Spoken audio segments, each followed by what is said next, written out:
MakerDAO, their token MKR, which is a governance token, has boomed over $4,000, and I think it's at 4,500 as of filming right now, which is pretty remarkable, seeing as where this token came from over a year ago. And just kind of stepping back, what the MKR token does is it's a governance token for permissionless lending.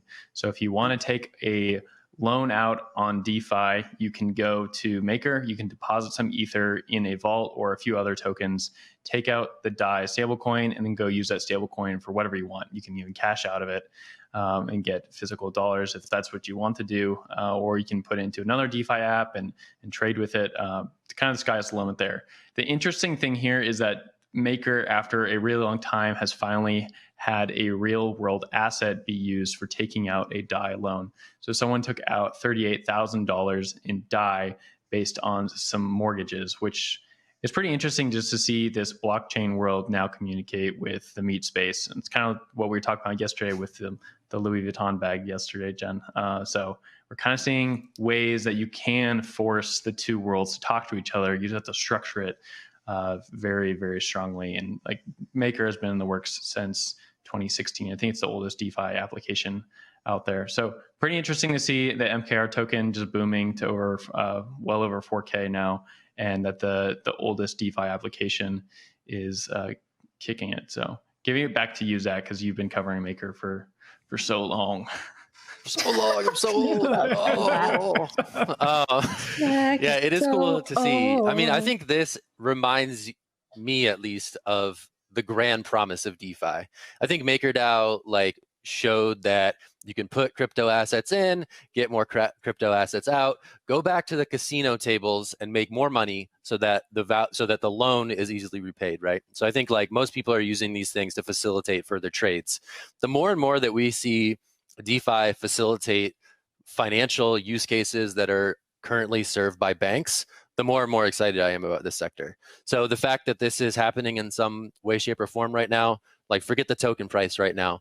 The way that this is interfacing with needs that people have in the real world as it relates to the world of finance is really exciting, and I hope we see more of these stories going forward. I have a question. So, Will, how does this work, right? Because the Maker holders, they have governance tokens, they can vote, and they're incentivized to choose things and choose collateral that aren't going to be too risky for the project. How do you assess something like an individual's mortgage? I'm just wondering how the mechanisms of that work. Yeah, so the mechanisms for Maker are very difficult to understand. It takes a while to kind of go through the documents, and the team behind it has a propensity for naming things very oddly, so that only adds to the confusion. But there is a process, and it's all open source. So if you want to go see how this works, you can just go into the Maker website. You can kind of peel through the documents. But essentially, what you have is a deed for whatever asset it is, and it is in Maker's name, and then of course the name of the person owning the asset. And I don't think it's the Maker Foundation, but it's out to the owners of the MKR token. It's a governance token, and I think it has some sort of cash flow equity associated with it. And so you put your deed onto the blockchain, of course, and then that deed is owned by the Maker community, and that person is able to withdraw equity from their mortgage that they hold.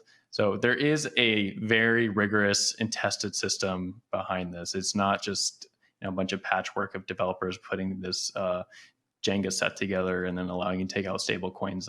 There is a process behind it. It's fully audited, and it's a pretty robust structure. We even saw that last year with the flash crash in March 2020, where Maker, seemingly everyone thought Maker was going to dissolve. It didn't. It learned some lessons. It came back stronger, and I think the token's valuation is 4 times higher now after all the things that went through this last year. So that's about the best explanation I can give you on air. But if you're interested, definitely go check out Maker. It's so cool. Yeah, MakerDAO. Like a deed on the blockchain, and it's all all of the token holders, creditors for this. Are we going to start to see people like autonomous digital organizations buy houses and then decide who they want to rent to, and they all vote with their Maker? Is this going to be democratizing all kind? It's just super fascinating.